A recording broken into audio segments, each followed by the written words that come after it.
I'm Ava DuVernay, and I'm so pleased to welcome you to this day that we've been waiting for so long.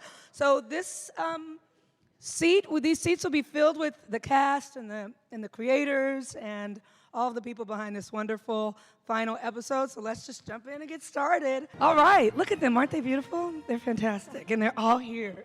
Exciting. So let's get started and just dive in.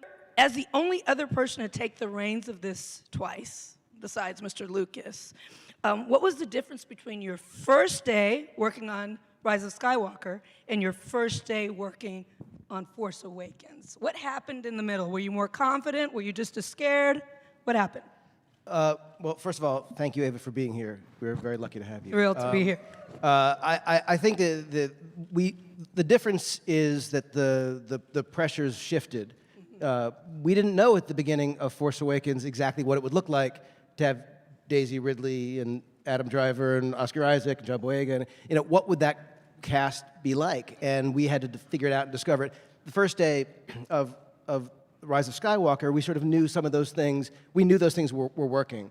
What we didn't know was everything else. And this is wrapping up, not one film, not 3 films, but 9. And so the responsibility was significant. And the movie, this is a pretty big picture. The scale of the movie is pretty enormous.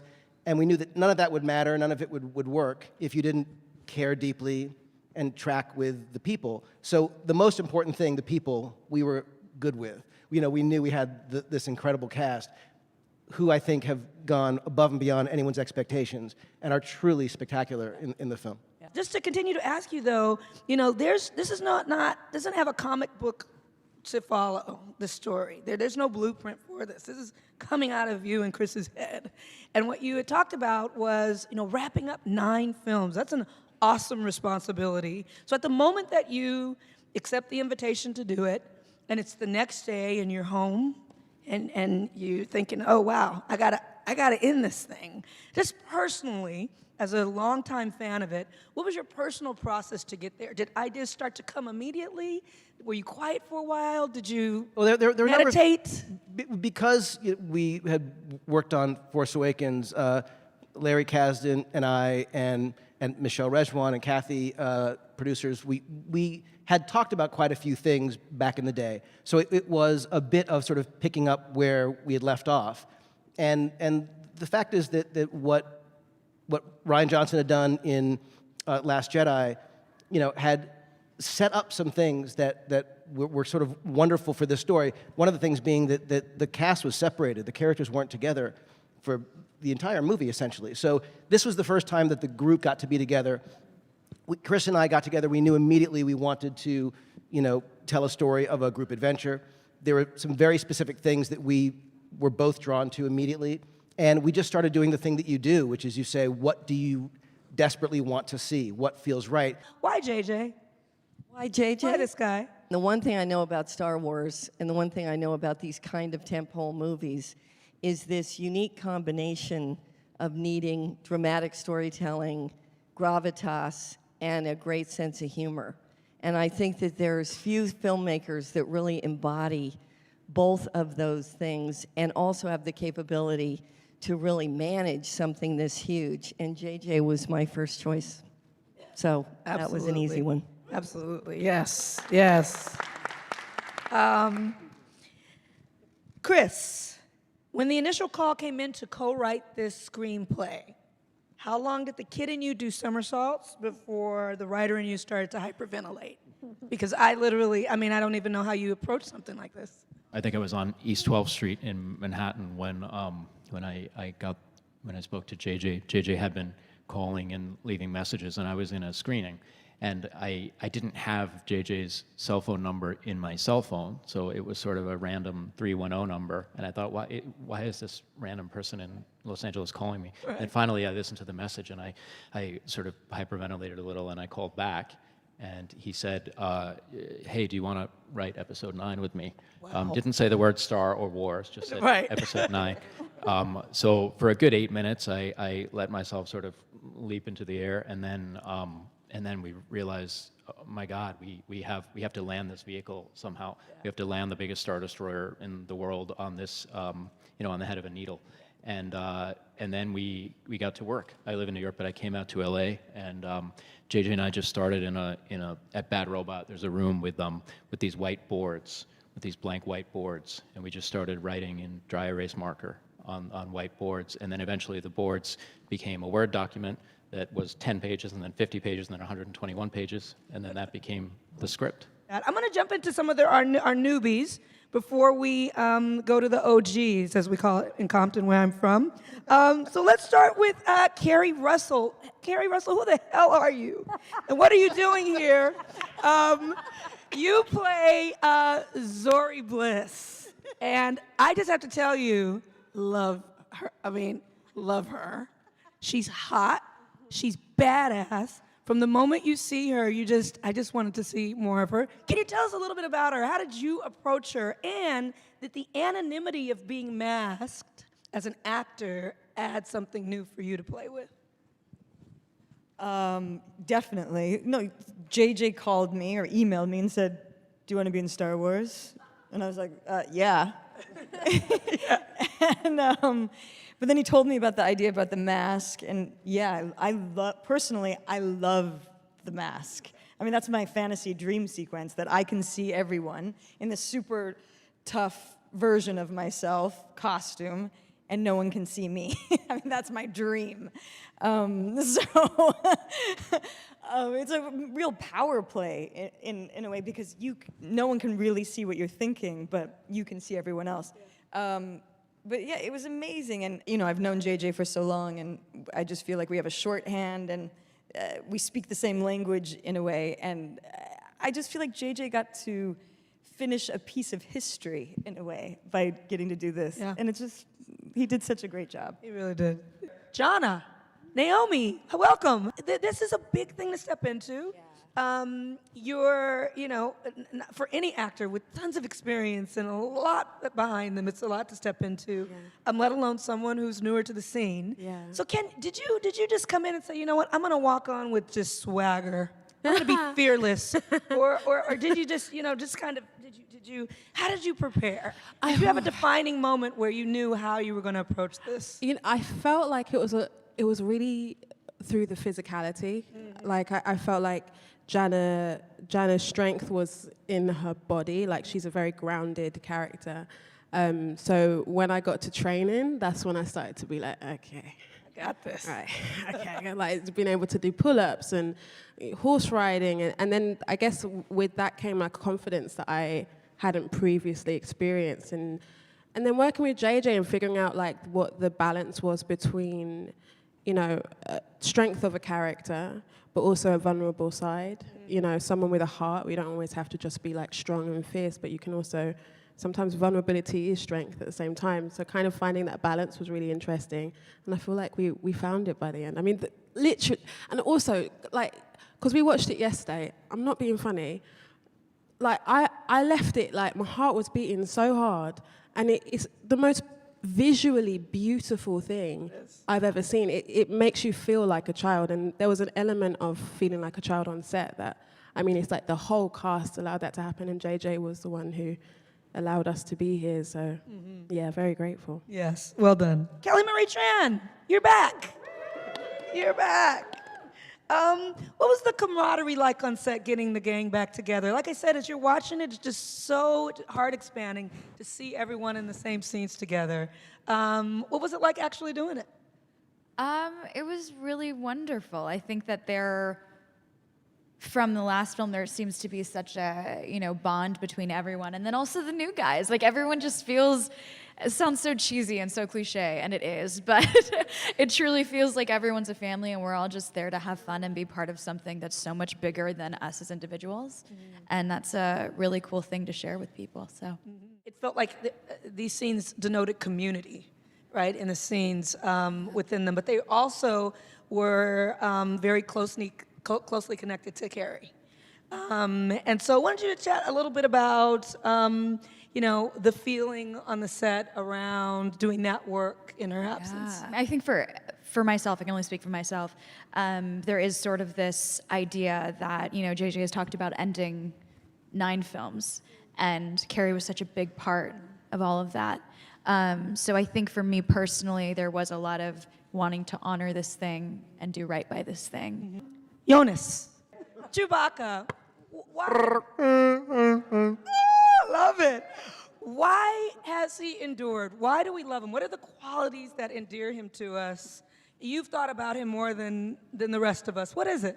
I mean, for that, we have to go back to 1977 or whatever, and when George found Peter Mayhew to play this character that was supposed to be, nobody knew what it was going to be, and it's that thing where you don't know going into these things how it's gonna look, and I think Chewbacca's endurance has to do with the fact that Peter's unique physicality that I sort of inherited and I try to bring on screen. It created this character that moves not quite like a human. It's very unique, the way Chewbacca appears on screen, and the way he's. So that's what created the memorability of that character, and what people, even if they haven't seen Star Wars, they might know what Chewbacca is, and that's what I'm a custodian of. And that's what I've taken. And when Peter passed this last year, I was heartbroken. But I like to think that in this film, I attempted to do him justice. And while working with this incredible cast, I'm really happy that we're part of something that's so much bigger than ourselves, but that we still get to play and have fun in. And for that, I'm forever grateful to be a part of this. Anthony Daniels, the great. Can we give him a round of applause? Immense respect to you, sir. You've been in all of the Star Wars episodes. This is your final walk as C-3PO. It's been a joy to watch you through every film. So thank you for what you've given. It's Thank really you for fantastic. saying that, and thanks to everybody who has kind of been fond of 3PO over the years. Some of you will be there. Yes. Thank you very much. More than fond. We love him. Can you just sum up your journey as an actor? You've done something in these films that hasn't been duplicated, that no one else has done. You've touched every one of them. You've worked across all of the worlds, all of the planets, all of the ideas and the stories. I don't know how you'd start to summarize it, but maybe you can try. Well, I've just realized in the last few months something that I hadn't ever got before. Because I've been in all of them and all the spin-offs and stuff, I am so close to it. And I said it's rather like having your nose up against the planet. You can't see how big that planet is. And gradually now, I'm beginning to get a perspective on it. And that comes from talking to fans, to people who say what Star Wars has meant to them over the years. It's meant something completely different to me. It's a job. It's kind of fun. It's kind of awkward sometimes. It's, as we all know, it's not a smooth ride. But finally, I'm getting to see it almost from the other perspective, and that's the perspective of the audience who've been there all this time. And I'm really glad to have survived all this long enough to get this perspective. You've got a unique perspective that no one else has. Right. Thank you. Richard E. Grant. Your Twitter last night was epic. Your tweet was epic. You were on cloud nine after seeing this film. I'd just like you to talk a little bit about your reaction to the film for those who did not see. Can you get back to that moment and share with us what you felt? I thought that Disney would sue me for You were very emotional. because I think that you're not supposed to say anything about it, but I didn't tweet any spoilers about it at all. But having seen it first when I was a theatre student when I was 20 years old, and before any of the younger cast were even born, it's an extraordinarily emotional thing to see just the passing of time that goes through all of these movies. And it felt really like a combination of everything that I've read in the Bible, Greek mythology, the Wizard of Oz, all rolled into one in this extraordinary summation of the whole story that delivers an emotional wallop at the end that I was totally unprepared for, and I was wiped out, and I barely slept. So thank you very much for having me. Mr. Williams, so your career is much bigger than movies for many people, and it is for me. And I just wanted to talk a little bit about Lando and how you approached it as an actor, coming back to a part so many years later. Did you look at the previous films? Did you just, use the script that was in front of you? What was your process as an actor to get back to him? I have a lot of admiration for this young man called Monsieur J.J. Abrams. Yes. And it was pretty much, when I worked with George, that was an opportunity to work with somebody who was really extraordinary. And here again, I have an opportunity to work with somebody who's really extraordinary. Actually, we worked together when he was doing Lost. I played myself playing a killer, which I thought was a very interesting idea. And I thought, this guy is really crazy. But fabulously crazy. But anyway, this has been a great pleasure for me, coming back to do Lando. I didn't think that it would happen. I just wrote it off, and I said, well, I did what I had to do, and that was it. But when I got the call from JJ, and then when we met, I just sat there and I just chuckled, because I thought it was just a wonderful gift. Yeah. So I'm a very, very happy human being right now. One of my favorite actors is up on this dais, and I feel like he can do anything. His name is Oscar Isaac. And Poe feels different in this to me. He's a bit, I think he was always supposed to be a bit of a swashbuckler, but he's like dropped into the swashbuckling thing in this. Like, it's all, you're dripping swashbuckling. Pants. Is it the pants? And the knee-high boots, really. I think it's really Michael Kaplan that really brought the swashbuckling to this one, What am I seeing that feels different in him from the previous? Yeah, I mean, he's kind of always been a bit of a wild card energy and figuring out where he fits in the story and what story is being told. And I think with this one, JJ and I talked a bit. I remember JJ being excited about kind of dirtying up the squeaky flyboy image that he's had for a bit and just revealing a bit more of his personality.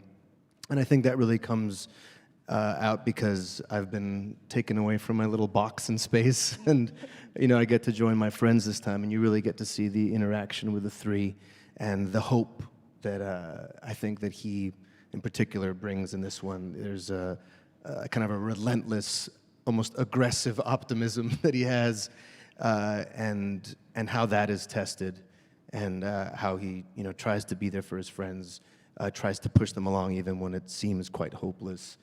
And then I think also the way that we approached shooting a lot of these scenes, there was a looseness to it.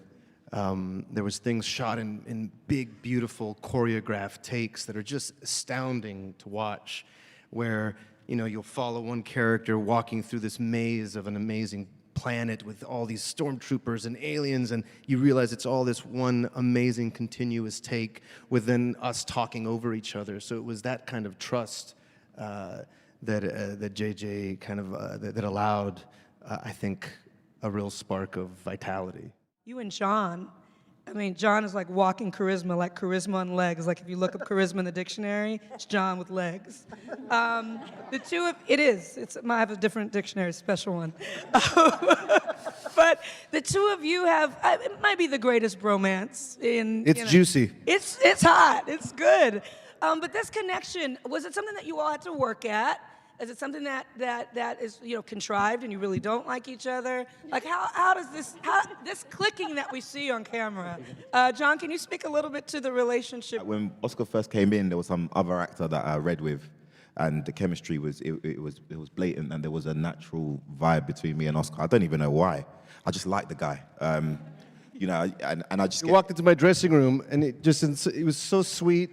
He's like, you wanna run the scene before? I was like, yeah. And then we just got in the dressing room butt to butt and ran the scene together. Yeah. And then from then on, we've been in that position ever since. I just think, it is what it is. It's just a good chemistry, and I think I felt most comfortable when I was while auditioning doing the scenes where Poe was involved anyway, because I've always liked the guys in the film. I just like the boys. You know, I love that. I love that element, and I was glad that we could find that in our relationship. Yeah, it really comes through. It's beautiful. It's really fun to watch. Anything that you learned from this part that you were surprised that you learned now that, you know, we're at the final episode from when you first tackled it to now? A big lesson that he gave you when he talks to you in his head. And I'm not talking about JJ, I'm talking about Finn. Oh, Finn. When Finn talks to you in his head, not when JJ talks to you in your head. What does he taught you? I just like loyalty. Loyalty is something that I find very, very important in my personal life. I think it's super important to be loyal and to understand the way in which people want to be loved and communicated with. It's like, you know, proactive love is something that Finn does on a day-to-day basis, you know. Throughout the film, a lot of the times, Ray is going off on this, you know, really hard journey as a character blessed with so much power, and Finn tries to support her in that journey, and sometimes it's hard. And, you know, in my real life, you know, if I've tried to get in contact with you 3-4 times and you're going off, I'm going to leave you alone. Finn's going to come for you and try and make it work regardless. So Adam, you, am I technically in the proper Star Wars lore if I don't just call him Kylo Ren? He's also Ben Solo, right? Like if I say Ben Solo, is that also accurate? Or no? Can he not be Ben Solo, or is he rejected Ben Solo and I should not use those words? Wow, he's really thinking about it. Yes and no. Okay, well, let me ask you. My question is, in your performance of Kylo Ren, did you allow Ben Solo and who he was before to influence the way that you played Kylo? Or once you entered into Kylo Ren, were you in a completely different space? Did you bring his legacy and his heritage into the performance with you in this piece? In this one? Yes. I think maybe subconsciously. I don't think it's when people are actively trying to deny a certain part of their lives, I think they can do it pretty successfully. And then it just turns into what is happening around them that brings it out in them. So I think maybe, but it's not. I don't think it's something that we actively talked about playing it. But it definitely is the thought to have. And since you... But again, I think that's a testament to the writing that from the beginning it was never someone, you know, from the beginning it being called Force Awakens was intentional in that it was the Force Awakening for both sides, the light and the dark. And JJ, even in those first meetings, talking about someone who is unformed and not a, you know, quintessential, in control, you know, of his faculties, knows where he fits in the, you know, which again is helpful for me as an actor because we are figuring out the same thing. It totally echoes what's going on in the story, you know, especially in the first one, new cast figuring out where you fit, you know, in a legacy that spans, you know, so much time. The end. Yeah. So that was helpful, but I guess in similar in that, I guess it's a subconscious thought in playing it. I guess it's also a subconscious thought as me as an actor thinking about it. So Daisy, would you say the biggest demands were more the physicality or the depth of some of the scenes emotionally? And which one? It's a good question because with the physical stuff, you train and train and train, and then the adrenaline helps you like on the day to like do the thing. But obviously the stamina needs to be there for you to continue to do the thing. But I would say I was more tired emotionally because there really wasn't a day where I was like, no, it's just a quick scene. Coming from the last one, which was quite heavy, even the joyous scenes I found very strange to do. And then obviously there's a lot of other stuff that's going on.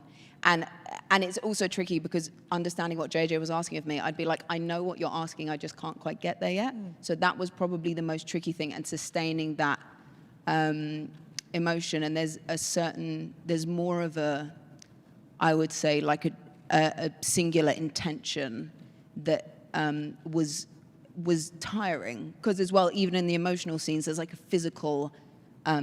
containment that is tiring. So really, I've not answered the question, and both things were hard.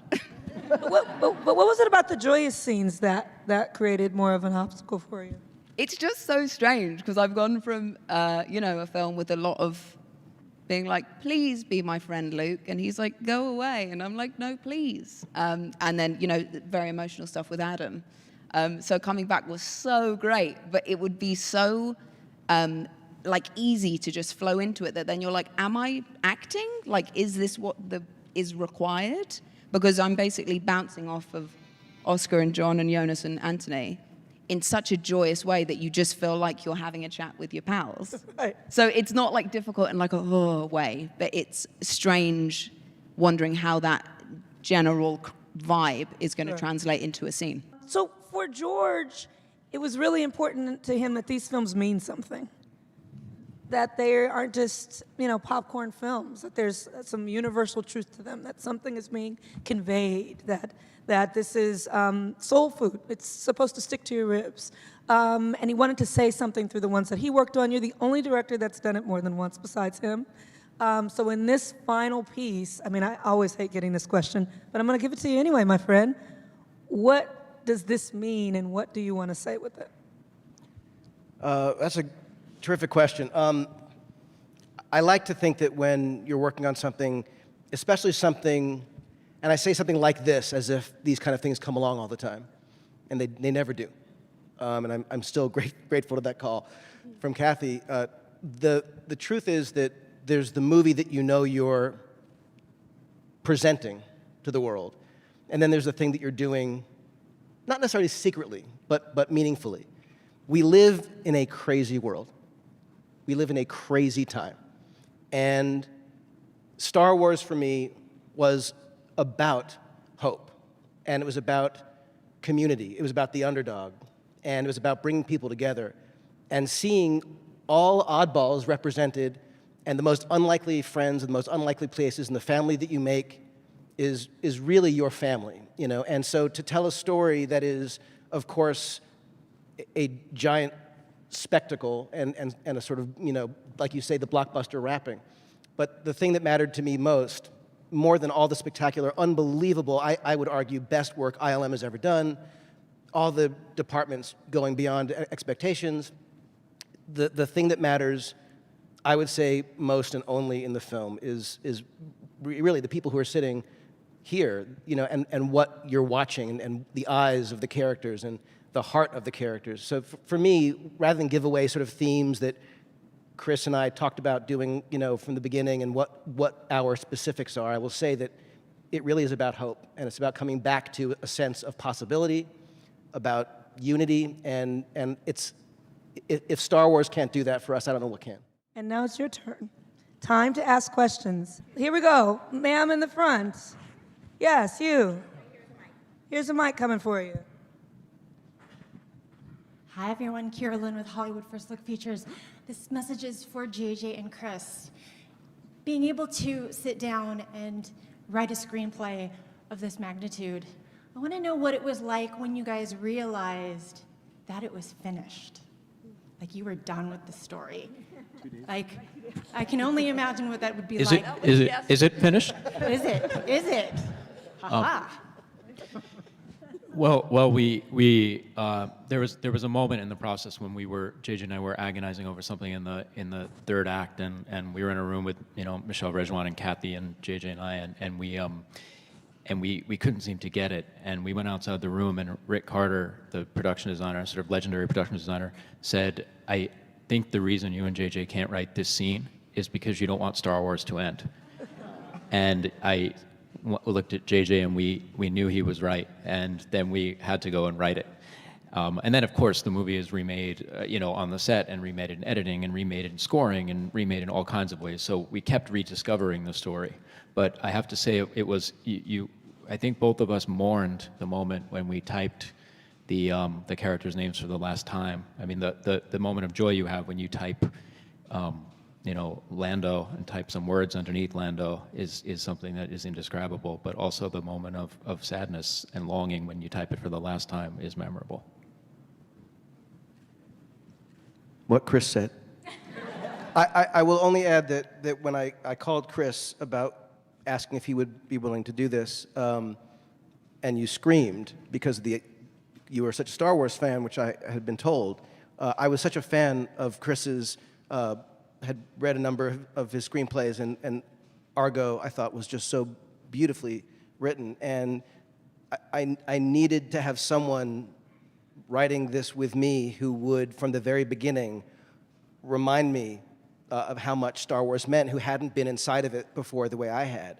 And I said to Chris at the very beginning, if you do this, you're going to be with me the whole time to the very end.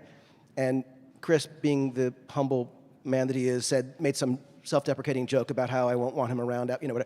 And we were together throughout production, throughout post, in the trenches with Michelle, with Kathy, kicking every tire, shaking every tree, doing everything we could to make sure that we were telling the best possible story we could. And I cannot tell you how grateful I am for this gentleman's partnership on this movie. Yeah.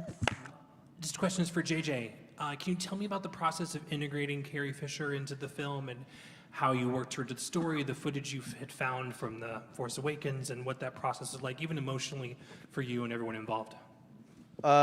Yes, I like everyone here who knew her, loved Carrie. And I knew her for a long time, not very well, but I knew her for a while before Force Awakens. And, obviously, as we've discussed, the idea of continuing the story without Leia was an impossibility.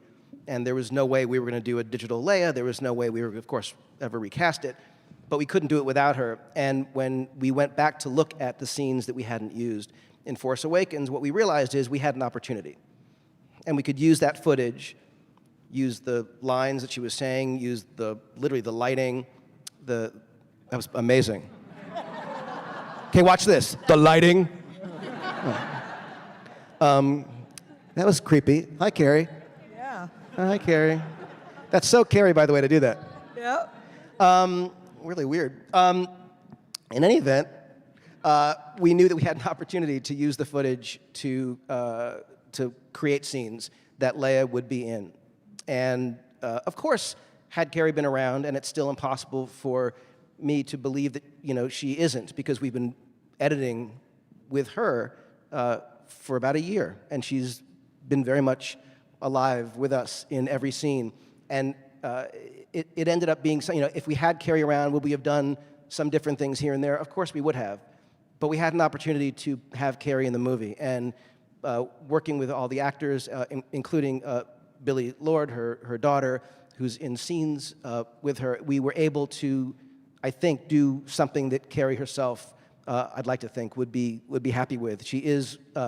She's great in the movie, of course, and it's still emotional and moving to think of her and how sad we all are that she's not sitting here with us today. The question was, what do you want your legacy to be? I think in itself to be part of something, like a lot of people in cinema are talking about representation and change and aren't doing it. So I think in itself being part of a team of people that look a little different, that are from different places, like in whatever form that is, gender, race, whatever it is, I think that in itself is a legacy to be proud of. Yeah, I think, and like JJ was saying, this is a film of hope.